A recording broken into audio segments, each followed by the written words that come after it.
On June 5th, 793, a storm was approaching the shores of the Kingdom of Northumbria.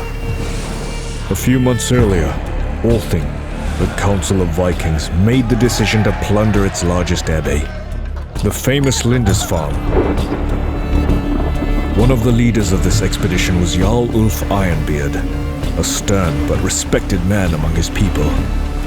However, it wasn't meant for all of the Northmen to reach Lindisfarne by the sea. A storm that hit the coast of Northumbria has scattered some of their ships miles away from their destination. Ulf's raiding party landed near a town called Bamborough. The Northmen saw it as an easy target to plunder. Little did they know that all of Northumbria was just coming out of a bloody civil war. Troops of a new King Ethelred were battling remnants of recently murdered King Osred's loyal army. For this reason, heavy garrisons were scattered throughout the country, and one of them was stationed just outside Bamborough.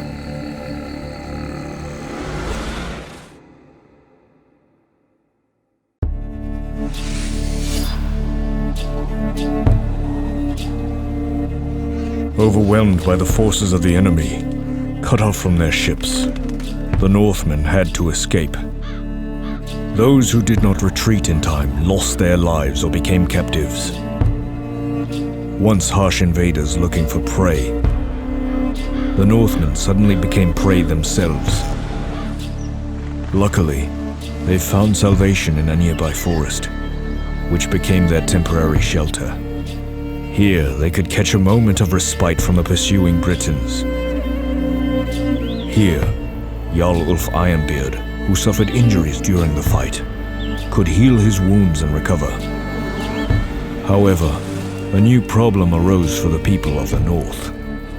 In order to survive and to have any chance to join the rest of the expedition against Lindisfarne, they had to gather food and supplies.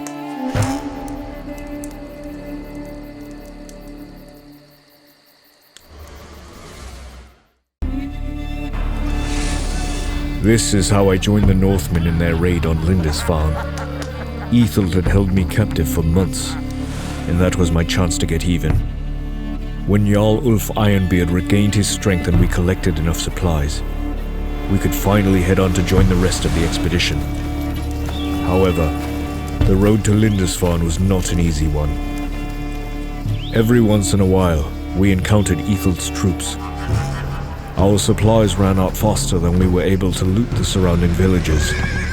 It was then that the scouts noticed an approaching caravan with food and weapons. We prepared an ambush, not expecting that someone else was preparing to attack it as well. I do not know if we could have broken the Britons' garrison without the help of Hrothgar. Now our paths were parting, and this mighty son of Northumbria was setting out to continue his struggle against Ethelred's army. As for us, we could head to Lindisfarne. There was only one obstacle left on our way: a heavily guarded bridge to the island where the monastery was situated. To overcome it, we needed additional manpower. While Jarl Ulf started to prepare our troops, the scouts reported on the Viking ships circling the shore. For some reason, however, they maintained a distance and there was no way to contact them. We knew that attacking the Lindisfarne bridge head-on was nothing short of the very height of folly.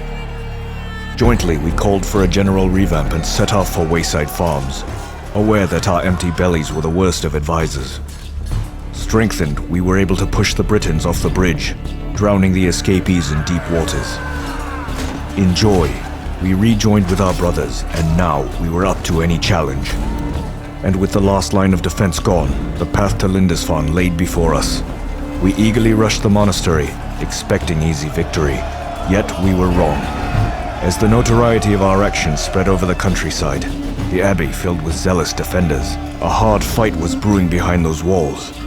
And to be frank, we couldn't wait to test our strength.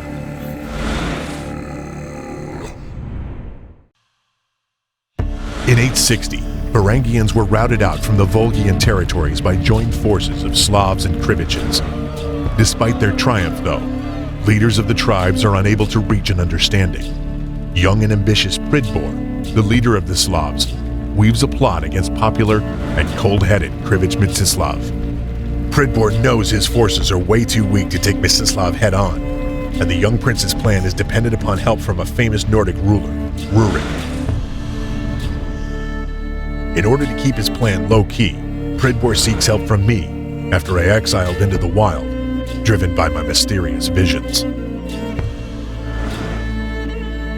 I was blessed with visions of the future that showed me Rurik's control of the Slavs' territory.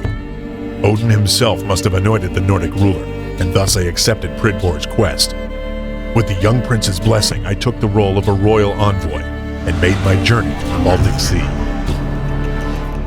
Weeks later, the sightings of the Viking ships proved my visions true.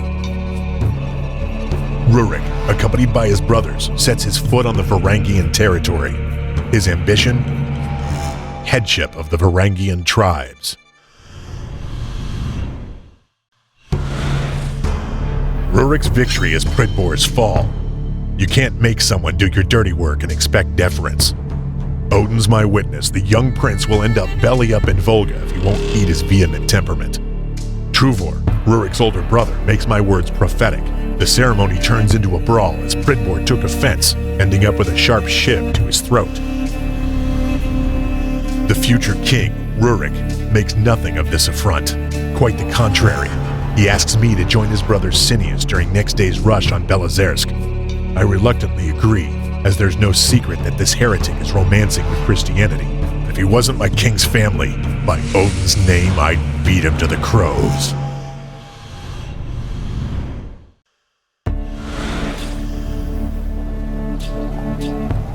With Rurik's flag waving over Belozersk, his army was ready to ride on Holmgard, a stronghold ruled by Pridbor's bloodkin, Vasily. I joined his army right in front of Holmgard's gates. Surprised Rurik hasn't started his assault yet. But the Nordic king has a different agenda. He sent Vasily an ultimatum. Holmgard should be handed over to Rurik, and in return, the citizens will be spared the bloodshed. Vasily's response was blunt and decisive. His arrow landed just a few feet from Rurik's horse. Rurik kept his calm and lifted his finger in the air. The first column of his soldiers split in two, making way for Truvor, holding Pridbor on a leash, like a dog. Vasily's eyebrows danced aghast, but before he was able to speak, Truvor's shiv sliced the prince's throat. I looked at Rurik, searching for assent in his stoic face. Luckily, I found nothing but detest. Rurik and I knew that those who command with ruthlessness and wanton find themselves powerless when the battle is over.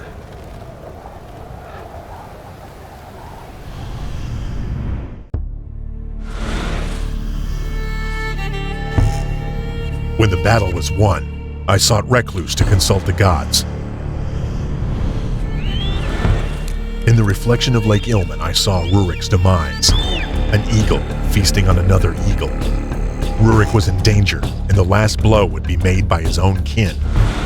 The king found me during my colloquy. I immediately told him about the visions.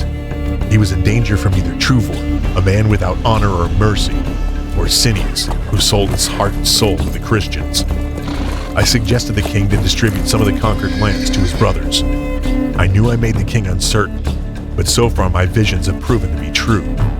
I suggested I join Truvor during next raid to keep an eye on the brother.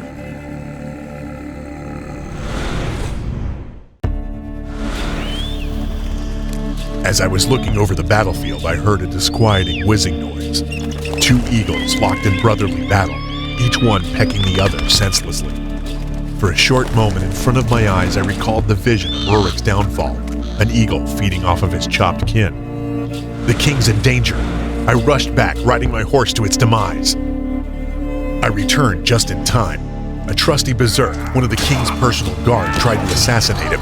In his frantic state, he had to be put down, and I was unable to determine which brother sent the assailant. The king was furious. A blow from a family always hurts the most.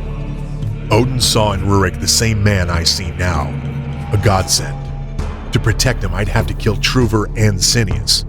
Yet each deed has its price. Rurik hesitantly agreed to sacrifice his firstborn to Odin. Once my job is done, I should lay low for a while to make sure the blame would be put on the remaining Krivich.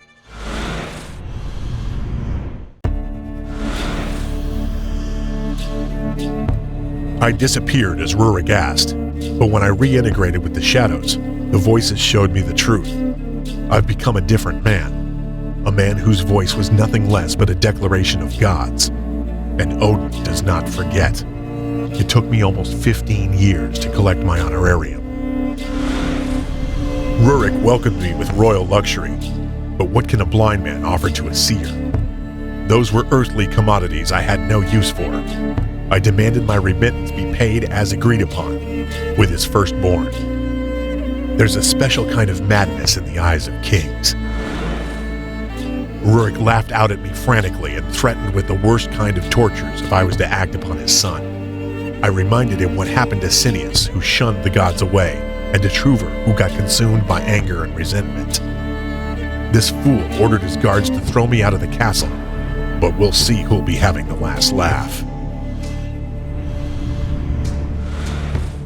As predicted by the vision, Rurik died weeks after he refused to give his son to Odin. Due to his son's young age, Rurik was succeeded by Oleg of Novgorod, who laid foundations to one of the most powerful states of that time, Kievan Rus.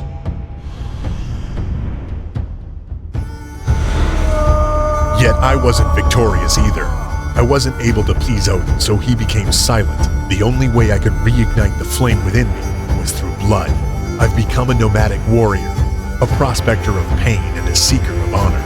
I knew the only way to reunite with Odin was in Valhalla.